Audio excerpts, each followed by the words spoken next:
Hello, everyone. Welcome back to the podcast. We're just so excited because last week we got to introduce 13 sign TrueSky astrology to you guys. And this topic is something that has just been so big for both Lily and I in our personal journeys, like the past 6 months. And today we are going to dive deeper into it, but from the perspective of Lily's lived experiences. So we are going to talk about Lily's journey from Lily's journey learning about going from being an Aries sun to a Pisces sun and what that's looked like for her after years of really embodying and working with the Aries energy and then learning that she was a Pisces sun in this system. So I know it's been a really big part of your journey, Lil, and I've been able to witness you in that. And so I'm really excited for the listeners to get to hear more into it today. Yeah, thank you for that introduction, Jess. I'm really excited to talk on this. And yeah, it really has been a big part of my journey. And as probably Jess read my chart, and that was my first experience receiving, True Sky in terms of my own placement. So this is still pretty new to me. But I'm really excited to share what has opened up for me and just more around my process with it. Yeah. So there's something that you mentioned to me just in our conversations. You mentioned that when you learned you were an Aries sun in Western astrology, you said that learning that really helped you at that time in your life. And so I would love to start there. And can you give us more insight into that? What was it about the Aries energy and archetypes that you felt like you were needing to lean into at that time and kind of like what was going on? Yeah, that's a great place to start, I think, because as most people do, I started with tropical astrology. So Jess is correct. My tropical Aries sun was yeah, a really big revelation, I guess, for me. And yeah, that came along kind of when I started my spiritual journey, honestly. So around 2020, probably 2019, 2020. And one of the things that I was exposed to was astrology and also human design. So, like other systems, of understanding ourselves. And when I realized that I was an Aries sun, it resonated on a lot of levels. I have always been a little bit of a spitfire, always had a little bit of a fiery personality. And that's been reflected to me. And I see that in myself too. But what was really important in that specific timing in my life was that I actually wasn't feeling my fire at all. So when I found that I was an Aries sun, I was really stuck in my life. I was in my healing journey, really in the beginning of my healing journey. So I was really sick and my life just felt like it really was like really dark, and I felt like I didn't really know myself anymore. I had always been like really athletic, and all of a sudden I couldn't do anything, and my personality changed. I was all of a sudden like really afraid of things, and learning that I was an Aries sun, although I probably knew that information on some level, like really actually learning what it means to be an Aries sun, which is basically the warrior archetype. And mm, just taking emotional space right now because that's a big thing for me. So realizing that the archetype of Aries is the warrior and that I was in really like my own dark night of the soul during that year of just really feeling like no way out, that I wasn't strong enough, couldn't find any solutions, end of the line type of feeling. And at age, 21, that isn't exactly what you expect. So, yeah, learning my Aries sun in that way reminded me of my strength. And I needed to be reminded of that. There is so much of health that is in the physical, plane of things, but there's so much around health that is really connected to what we believe for ourselves. Aries helped me believe in myself. Like it helped me remember how much of a fighter I am And yeah, like it's so emotional, but remembering or relearning really that Aries is really like the person who comes out on top. It's the archetype of like the winner, really. Like it's the first out of the gate, it's the beginning, it's the freshness of spring, but especially that warrior archetype, and remembering that about myself was so crucial that year. Yeah. Thank you so much for even being willing to go there here and just like really witnessing you in that. And I know our listeners will be too. But I just remember hearing you talk about that. And I was like, that is so profound. And to me, that speaks to, Lily and I are still really on this exploration of what is Western astrology? What role does that play? Within this alignment that we've come into, that we've both come into in resonance with the 13 sign system, we're like, okay, but there has to be something, there has to be meaning with Western astrology. And so the reason why I really wanted to ask you that is because I think that that's one element of it is, and this is something Lily and I have talked about, is like, I think that these tools present themselves when you're ready. And like for Lily, Western astrology presented itself when she was not only ready, but when she needed it. And like she was able to find that strength within her because she was able to connect to that warrior energy, that Aries energy. And that's the beauty that these tools can offer you. And I think that that is also, one of the purposes that I was just this week reflecting on of like, okay, like what purpose does Western astrology have? And I'm like, wow, I'm so grateful to Western astrology because no matter what sign, no matter what system we're using Western astrology, but we're also using 13 sign.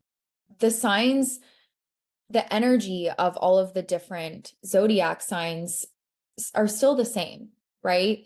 And so it's like, for that, I'm grateful that Western astrology is so mainstream and so well known and like can reach people because at least it's getting them connected to the different energies of the stars, right? And those are both really represented in both Western and 13 sign.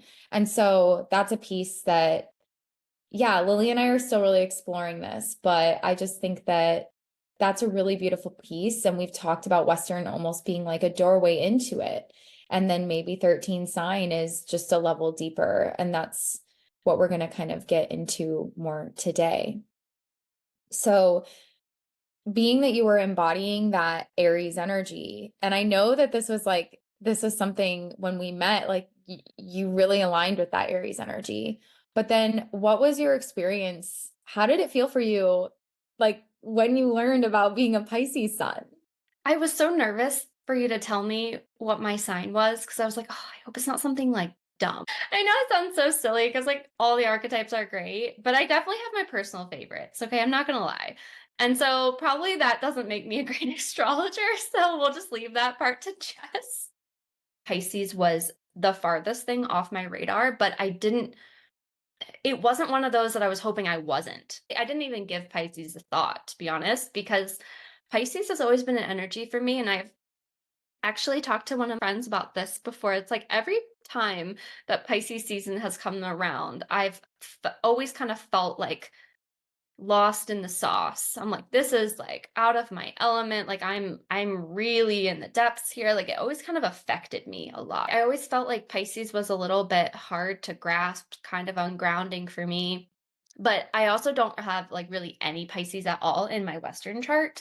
And so I attributed that feeling to just it being so foreign to me. Maybe there's truth to that. Again, we're still like exploring this. But when Jess did tell me that I was a Pisces, I started like laughing. And I said this on my stories as well. Sometimes when we have involuntary like laughter episodes or like crying or just like big visceral reactions to things, it can sometimes be the nervous system like coming into play. And so I actually do find that sometimes if I like cry or laugh, like sometimes it can be like a release, a surrender in a sense. And that is what I felt. I truly felt like I did feel relief to hear that it was a Pisces sun, and so intrigued, of course. But yeah, that was kind of my initial response, and I didn't really know what to think about it at first. So I just kind of let things unfold, and then when Jess gave me my reading, then I started to like understand it more, and we started to get more into the details of my chart, and the picture started to kind of reveal itself. But I think when I initially found out that I was a Pisces sun, it was a bit of a shock, but it was a really good feeling that I had. Yeah, I love what you said about the body. And I think that there's so much wisdom in that because the visceral reactions. I mean, I remember when I learned about my Scorpio sun, I didn't laugh, but I had a very visceral response. And so I think that's just your body will speak to you when truth is coming at you. And so yeah, and I remember, I mean, I have met Lily since I've known Lily. She's been in this intuitive space. She's been, you know, really established as an energy healer. And I've just like known her as this intuitive. And so for me, it was like, oh, duh, she's a Pisces. Like, of course she's a Pisces, because for those listening, if you're not super familiar with Pisces, Pisces is so um the most intuitive sign. It's very, very, very spiritual, but also very deep, very depth. Like we always think of like the ocean when we think of Pisces. Like there's so much depth and so much wisdom. It's also the oldest, it's considered the oldest of the zodiac signs. And Aries is actually considered the baby of the zodiac.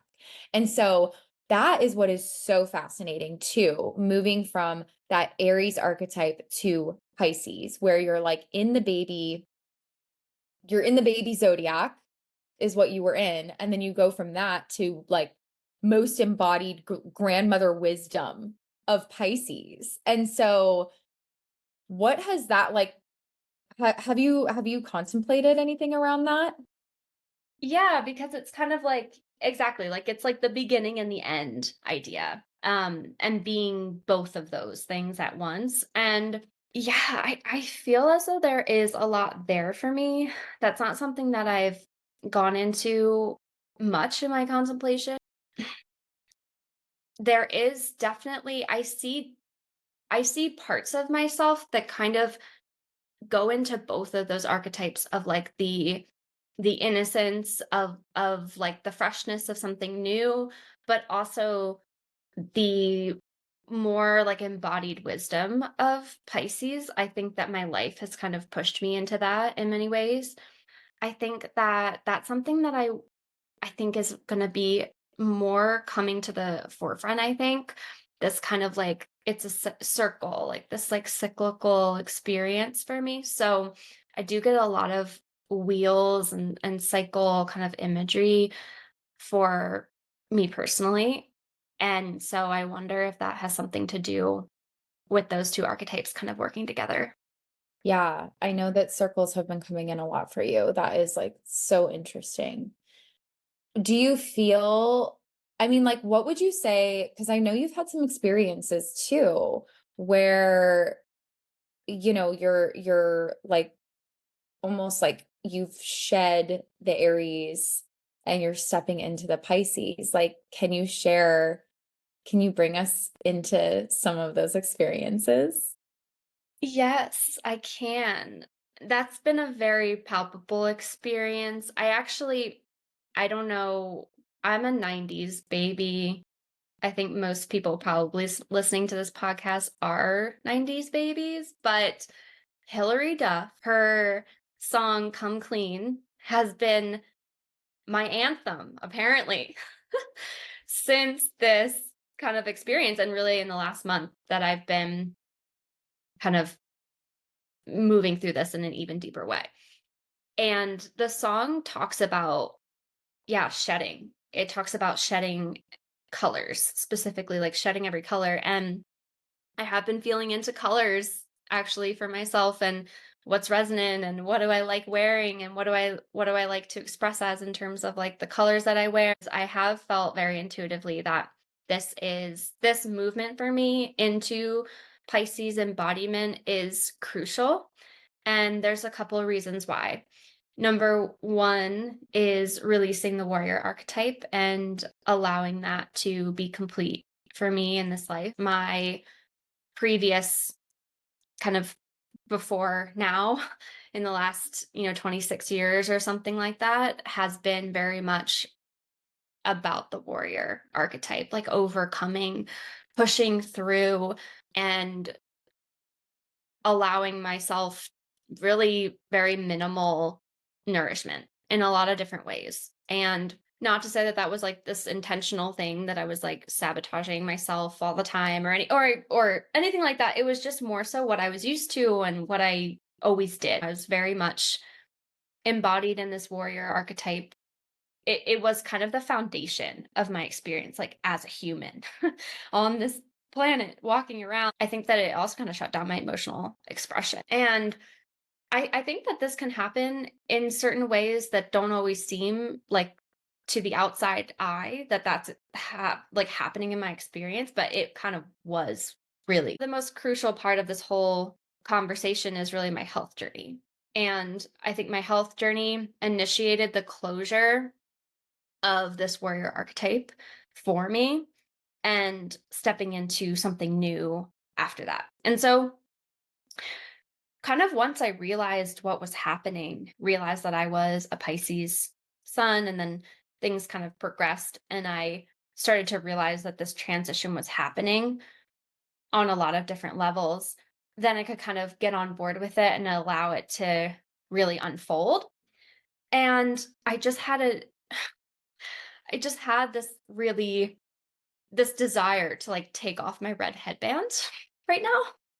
So I'm just gonna do that. If you're watching the recording, taking off the red headband. But yeah, there's something about color schemes changing and some other kind of more internal shifts that are more so around nourishment and being, really being, not doing.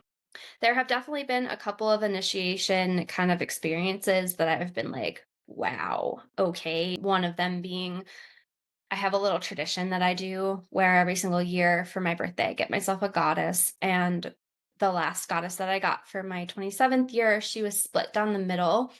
And the one side of her was blue. She had like this beautiful blue hair. And the other side, she has like orange and red hair.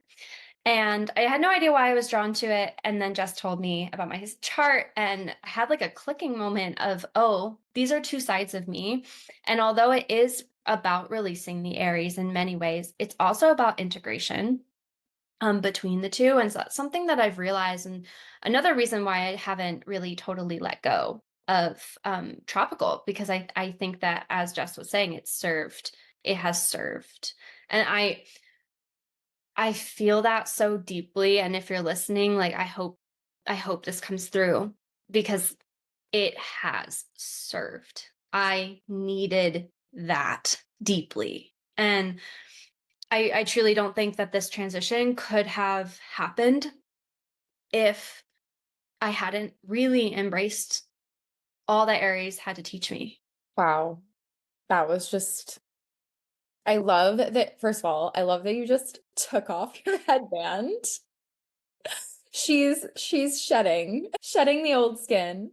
But it makes so much sense because yeah, the red, it was almost like it's just that more brighter energy, and now you have like all neutrals around you. And so anyways, that was just like so embodied.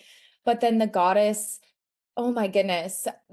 Lily sent me a photo of this goddess that she has, this goddess painting, and I was like, holy shit. It's just crazy to me how, you know, you we came together, and then shortly after our coming together was like I was like, "Hey, I found this new type of astrology, and like, can I give you a reading like according to it?" And Lily was like, "Okay." And like since then, there have just been so many things I feel like in your journey, like the goddess photo being one of them, that have almost been these like reminders of, or like, what's the word I'm looking for? They've just been these yes, this is your journey, you know? And I've just like so seen that for you. And it's like so deeply like embodied in that goddess that you got yourself. And I'm like getting teary-eyed right now because I just feel this so palpably for you. And I think what you said about integrating is so important because it was so funny because like as you were talking about it, like before you even said integrate, like the word was in my head and I was like integrate. And then you said it and I was like, that needed to be said because I think that this is really just going back to what purpose does Western astrology have? And like this is something Lily and I, we've really explored the 13 sign space, the 13 sign TrueSky space. And you know, there's a lot of really strong opinions toward Western astrology and what it stands for. And both Lily and I are like, that just doesn't feel right. And so a part of this is like exactly what Lily said of like it did serve its purpose. And we believe that it serves its purpose for everyone in their own way. And so we just, yeah, reiterating what Lily said, we hope that you can really like grasp that, but understand that like this system, if you feel the resonance, like it found you for a reason and you are ready for it. Oh my gosh, yes. And thank you for reflecting back that, integration piece, because I think that is differentiating for my journey specifically. And I'm just going to speak to, this a little bit here. I think there's a lot of pressure in the spiritual space to like become something new overnight. And I think that being honest about, for myself, like being honest about that and being like, okay, integration is what I feel around this. And like, yes, there is a letting go of the warrior in a lot of senses, but there is this like higher wisdom of like integration that is really, I feel like being asked of me. I do think that there can be a lot of growth that's like all encompassing. And that's another beautiful thing about True Sky is that, of course, we're more than one thing and it's adding depth. And I think that's so amazing, because, and I think that that's a real opportunity for people who are listening and for the space in general. And actually, Tan, who we hope to have on the podcast at one point, she was actually speaking directly to this and sharing how she was like, this is such an opportunity for the astrology space, for the spiritual space to embrace all parts of ourselves and allow ourselves to be more represented by more depth. I think that's really where our uniqueness starts to, our authenticity starts to come in. Yeah. And just as you're speaking and talking about this, you're kind of touching on the notion of duality and how it's like we can be, it doesn't need to be like this or that. We can be so many different things, and there are so many different facets of self. And that is also very Pisces because Pisces is very connected to like the oneness, connected to just everything in life, and just really seeing that it all somehow integrates and flows together. And that is also why Pisces, like the ability to see that, but also walk that walk, like walk that is why Pisces is considered the oldest, one reason, the oldest, like most mature sign, like grandmother wisdom, because like Pisces can see that. Pisces can see everything, all that is, and it's just like, yeah, it's all, we're all just one, and it's so, and I think that that is something that Pisces really has to offer us, like especially those of us who don't have a lot of Pisces in our charts. Like I don't have any Pisces placements. So for me, it's like being able to witness that in you, it inspires me to embrace all aspects of myself, and to accept all aspects of myself, because that's also something that we've talked about. Like I have so many different facets of myself too. And I'm sure that so many other people listening to this do too. Like you don't have to be one way. And I just think that what it really sounds like is you were offered that warrior archetype when you needed it in your life. And it's almost like you have that strength now, like you have that within you. And it's almost like that will always be within you. But it's like, it's already there. And now it's time to like share the wisdom of it, which is like that next layer of self Pisces. Oh, yes. I love how you said that. Wow. That is so true. And I also feel as though the practice of me leaning into more of the Piscean energy is like the calling now, and who knows where this will lead. But I do feel within that integration piece of that does also feel true. It does feel true as well that this is my focus being on the Pisces energy and like allowing that to really thrive and really learning it, because it's been, I'll speak to this a little bit. I actually do resonate quite a lot with the Pisces energy once I have kind of learned about it from Jess. However, I resonate a lot with the more wounded parts of Pisces. And I've seen that a lot in myself as a child, being very sensitive, quite like introverted at some points, but the sensitivity for sure, and the getting lost in emotional processes, getting lost in the self, getting lost in others, this merging of boundaries between self and others. I've spoke a little bit to this on the reading, but I see a lot of those things as struggle points in my life. But what I really am starting to see in myself and what I'm really excited about is what Jess just said about how I have been stepping more and more so into the light side of Pisces and into the more embodied side of Pisces. And that is an exploration that I'm really excited about. Yeah, and I would love to reflect on like to you a few ways in which I've seen you embody your Pisces, if you're okay with that. Yes, I would love that. Okay. Well, the big thing that I think is like boundaries with you, and I feel like you've been really, really good about setting your life up in a new way where like you are more boundaried in a really healthy way. That's not like it's almost like you've gone through this new phase in your life with, your career and everything, and I feel like you've kind of like restructured how people can access your energy, and it feels more boundaried, and it's like that is very Pisces. Pisces is very understanding of like their worth, and very understanding of like when they need to put boundaries up when they are in their highest expression. So that has been something that I've definitely seen you step into, and then I've also really seen you step into knowing. So for those listening, if you have Pisces in your chart, alone time is so crucial for you to like recharge. And like for Lily, what I've heard her say is that like when she gets this like really, really, really great alone time, which I would love for you to speak on a little bit more, but it's like this coming home to herself is what I've heard her say. And I think that that's a piece of Pisces that is so, so important. I know that you mentioned like you've seen yourself being in some of the wounded aspects, and like one of the wounded, I guess wounded um aspects of Pisces is like losing yourself to like other people and your environment, because it's like that really watery, like that's why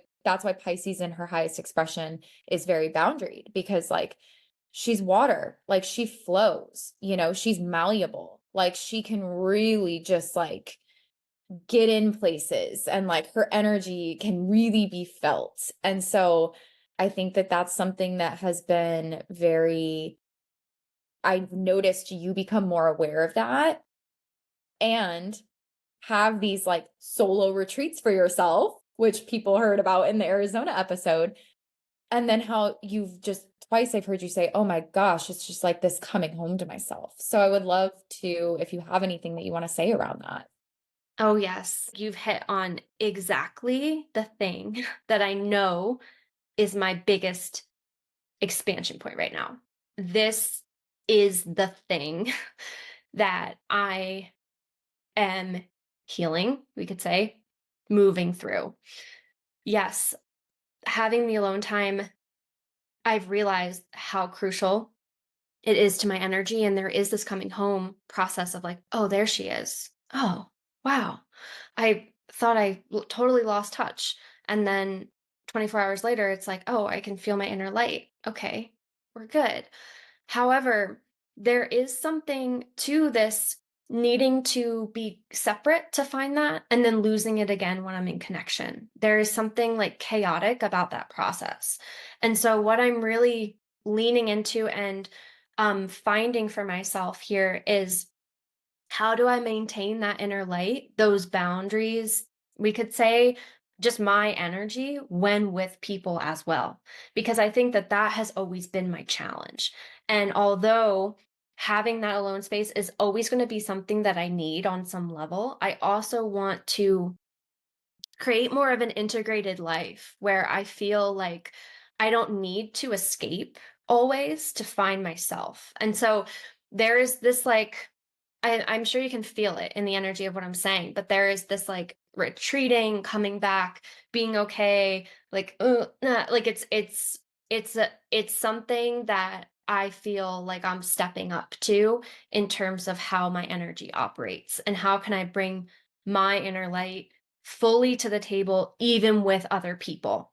That is my big challenge right now and something that I'm really working through. And I know I keep saying that it's exciting, but it is. It is exciting because I'm really ready to experience that in my life. Wow, yeah. I mean, I didn't even know that that was like the biggest expansion point for you. So for people listening, like I did not know that.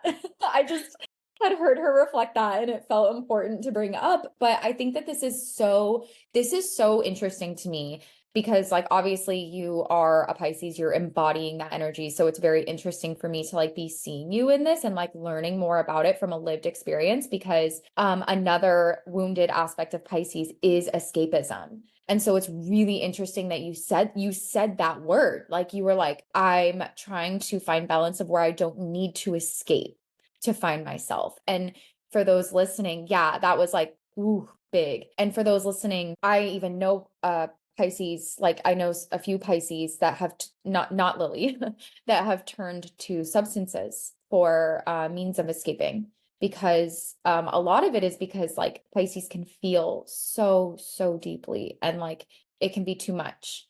And these are like the people that I know, like they're Pisces in TrueSky. And it's interesting because like they're also on the Aries, they're also Aries in tropical.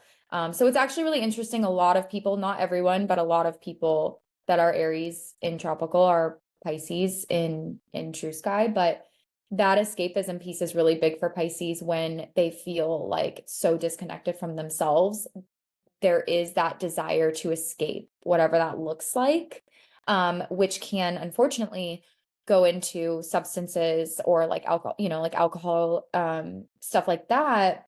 But I know that has not been Lily's journey, but that is just something that I don't know, it feels important to like bring up for maybe anyone listening who may have these energies in their chart and like learning how to what Lily is talking about is like finding that connect. She's learning to find that connection to herself in a way that like feels like correct me if I'm wrong, but it kind of sounds like you're saying like in a way that feels like you're still like connected to your life.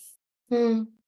Yeah, I think that's exactly it. It's about being connected to myself while being connected to others, really. And like yeah, like being able to lead my life when I'm with other people. Yeah, I mean, the escapism piece is really powerful. It's a powerful urge, I think. And not to say that solo retreating is escapism. I think that I'll always enjoy that. However, it's the way in which I feel in my day-to-day life that's going to make all the difference in terms of what I'm able to bring into my life, what I'm able to manifest, what I'm able to go after, my measure of success is always comes back to like how I feel in my heart. And so if I'm spending, 90% of my time in my normal life and then I'm like really having these ecstatic like coming home to self moments in that 10% of the time when I'm alone, like I want to bring more of that energy into my life. And it's also very subtle. Like I want to make that point. Like it's a very subtle thing that I feel.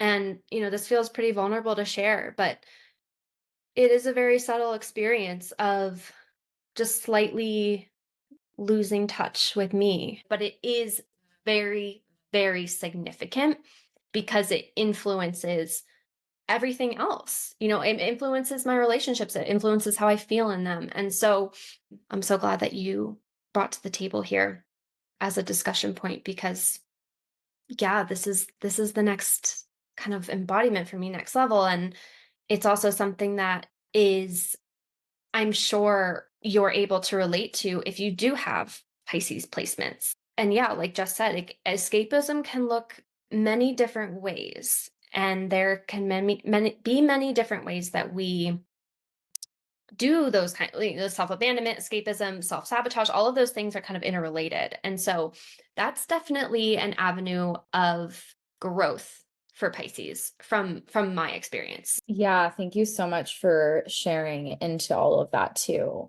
And I'm just excited for us. I feel like we'll have to do another episode for you to, once you do maybe feel more integrated in that aspect, because you're still really in that process, that could be something that we can revisit and look into. But Yes, for sure. I would love that. yeah, yeah. So I would say, coming now that I feel like you've really come into like full ownership of your Pisces sun, and like you're just doing the thing. And I mean, what would you say for people as they start to explore this system based on your experience? Like, what would you say to listeners, being that this is something that's pretty big that we're talking about here? Yeah, that's a great question. So, one avenue for me that has been so important is looking at TrueSky through the lens of other systems. So, looking at it through human design and the gene keys has really helped me to really take it for what it is. I, of course, felt the resonance through just the system itself, but I really wanted to explore the human design system and the gene keys through the lens of TrueSky. And that has added a new dimension and depth to my understanding of my TrueSky placements, because it was kind of difficult for me, honestly, to not, I guess, like not see how it could play out in these other systems that I really look to for myself. And so if you're feeling like you're just not quite sure around, your true sky placements, or maybe you have yet to have a reading or something like that, there are ways to look through the true sky lens at your human design charts and your gene keys. And I really want to mention this because it's so interesting to me. And I think this really ties into a lot of what I've said around the warrior archetype. Is there is one key in the gene keys called the radiance key. This is really about the body, how you thrive, how you radiate radiance. And my gene key for my tropical chart is gene key 38, which is the fighter. And that is literally, it describes how my body thrives. And I needed to quite literally like fight for my life, honestly. That's how it felt. And when I saw that my key for my tropical chart in the gene keys was the fighter, like what makes you healthy is fighting. Like it's true. Like fighting my illness, like fighting my mental stuff, it really did. It created wellness in my body. But then I was looking at my True Sky placements and my sidereal placement, which is slightly different. The True Sky system and the sidereal system are slightly different. So there's actually like a string of 3 keys. And actually, I learned this from Tan Astrology. So you can look at her videos for more depth on this. But the second key for me, which is the sidereal key, is a key all about role play. And I also find it so interesting that quite literally, like maybe a couple of weeks after I learned about my chart, my True Sky chart, I tried out for a play and I was in the play. And something that I thought was really funny then was that I learned I was a Leo moon. Leo is like very much like a performing energy. But with my gene key, it also speaks to this idea of like trying on different hats and like role playing. And that's actually what makes me healthy. And that's actually literally what I've stepped into in this kind of last couple of months. So again, looking at kind of the way that these systems correlate with some other systems that maybe you're familiar with, I think is a great avenue to explore. And maybe that feels overwhelming. For me, it did a little bit, but it was something I really wanted to explore. So that's kind of something that I would recommend for people who are, familiar with their True Skies chart and want to go deeper and see more of this kind of synchronistic, like, because it is like it's so it's so synchronistic the more you look into this. So that's what I'd say. Yeah, I love that because Lily's journey has been very focused on the gene keys and human design and how that integrates with 13 sign true sky astrology because they both integrate astrology. And so, of course, like Lily's first question to me was like, well, how does this change human design? And at that time, I'm so grateful to Lily because she's done all of this investigating around it. And she discovered Tan, who we've mentioned multiple times, who we hope to have on the podcast because she is so far the best person that we have found to describe how the systems differ and integrate. Because your human design chart does change. And that is definitely something like I'm not gonna lie, I'm not ready for because and Lily and I have talked about this, and like I'm still really working through my tropical human design chart, which is if you're listening to this and you're familiar with human design, it's your tropical human design chart that you know. It's like for sure your tropical human design chart. Because it's based on the tropical astrology system. So, it does change. And like Lily and I were talking about this, and Lily was like, I really want to mention this on the podcast. I was like, yeah, absolutely mention it. And then I was like, for me, I'm not ready yet.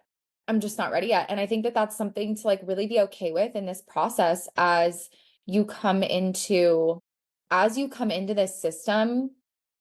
I mean, this is like groundbreaking. Like this is just like, it's so new and not talked about. And I think it really is important for you, as listeners to really own your process and what that looks like in discovering it and to really follow where your curiosity is taking you. Because for Lily, that was down the path of gene keys and human design. And she was actually able to educate me on how 13 sign shifts and changes both of those systems. And so that was her journey with it. My journey's been a bit different. My journey has been much more solely focused on my 13 sign chart, and that's okay, And so yeah, I just think that I love that you shared that, and I really think that there's a lot of wisdom in there for people listening, and just want to encourage anyone listening that like let this journey be your own because holy shit, it is a journey. It's so funny because I was literally hanging out with two of my girlfriends yesterday, and one of them is into astrology, and this just naturally came up, and she's a Virgo in tropical, and she's a Leo in true sky, and she was literally not okay. Yeah, no, it can be like pretty, it comes on kind of hard sometimes. I think especially when you first realize. And yeah, I think that I love that you said that, Jess. I think that's so great because yeah, everyone's going to have a different journey with this. It did for me. I was really curious kind of early on as to how it played out in the human design and gene keys.